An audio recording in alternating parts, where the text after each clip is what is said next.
This trip for me was a big step into the unknown. Lightning Ridge was terribly mysterious to me. My dad lived and worked there when I was about 6. And when he would explain it to me, it was like nothing I could have imagined.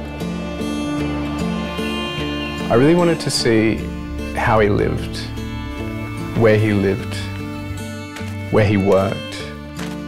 And I wanted to try and translate that into paint.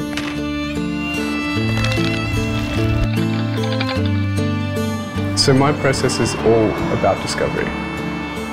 I start with an idea of a landscape or place, and through layering and layering paint, I try and evoke feeling from that. When I'm working on a painting, they don't always turn out. I'll overwork them. I take these works back out to nature, where I've borrowed so heavily from. I'm able to kind of release them to move on, to start fresh.